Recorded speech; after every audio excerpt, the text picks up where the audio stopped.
I'm Kristin from Real Simple, and I'm here today in my home kitchen making one of the recipes from our Month of Dinners feature. Today I'm making roasted salmon with broccoli and potatoes, and I'm very excited to try this recipe because one of my 3 children, who shall remain nameless, is extremely picky, but even he likes salmon. So I think today we're all going to really like this one. The first thing I do is preheat my oven to 425. And now the beauty of this recipe is that you cook the potatoes and the broccoli together. So you need 1 bunch of broccoli. You cut the florets off.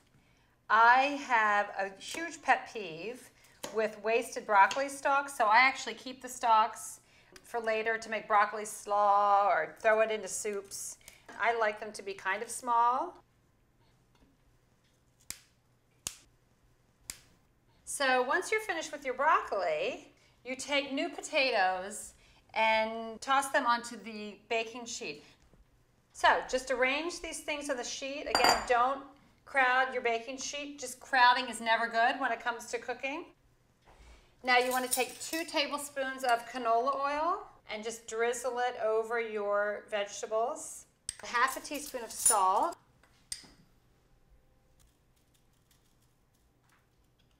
And then 1/4 teaspoon of pepper, which is such a small amount that I never actually measure it, but my family is none the wiser.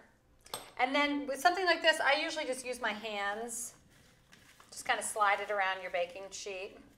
Again, make sure everything's kind of spaced evenly, then it'll cook better and faster and more efficiently. And then you just put it all in the oven, again at 425.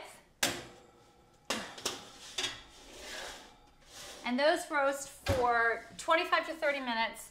During that time, you do want to toss them once. Now I'm going to make the sauce for the salmon and the vegetables. I need 1 tablespoon of canola oil, 1 tablespoon of rice vinegar, which is my absolute favorite thing in the entire world, so part of why I chose this recipe, and then 3 tablespoons of white miso paste, which you can find usually where they sell tofu in your grocery store, and 3 tablespoons of water.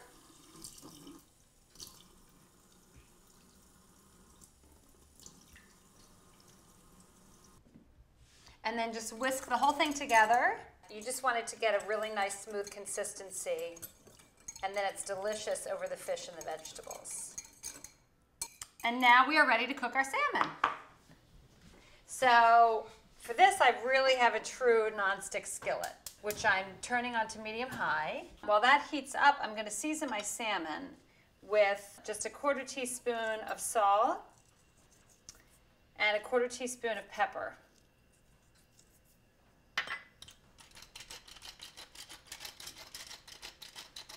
And obviously you can adjust it to your taste. We use 1 teaspoon of oil for this. Now my pan has been heating up, so it's pretty hot. So I'm not going to have to wait long for the oil to heat. And now I'm going to add the salmon. So this salmon, you can see, has skin on the bottom. If you don't like skin, you can have your fishmonger cut it off for you. But we're starting that way. And they all fit very nicely in the pan without too much crowding, as you can see. And we're going to cook these 3 to 4 minutes aside. So this looks like it's going to be great as long as I don't overcook it. If you're like me, there's nothing worse than overcooked salmon.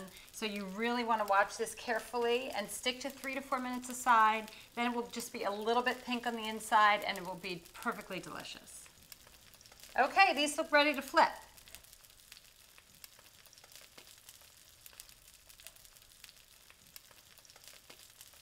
So we're going to give them 3 to 4 minutes on the other side, and then we'll be finished. Well, I think my vegetables are done. They certainly smell like they're done, which means dinner's done. So let's see how it turned out. Oh, these look pretty great. I avoided my tendency to overcrowd the pan, and I was rewarded with good results. So now all we need is the salmon. And a little bit of vegetables. This can be for my son who loves potatoes, so I'll give him extra potatoes. And then you take this sauce the miso sauce, and you just drizzle it over everything. Now, the final touch is red pepper, which a little bit goes a long way of crushed red pepper, so I just use a teeny bit because my kids don't love really spicy things, but if you love spicy, I'd add a little bit more. And now we have a beautiful, delicious meal that was super easy to make.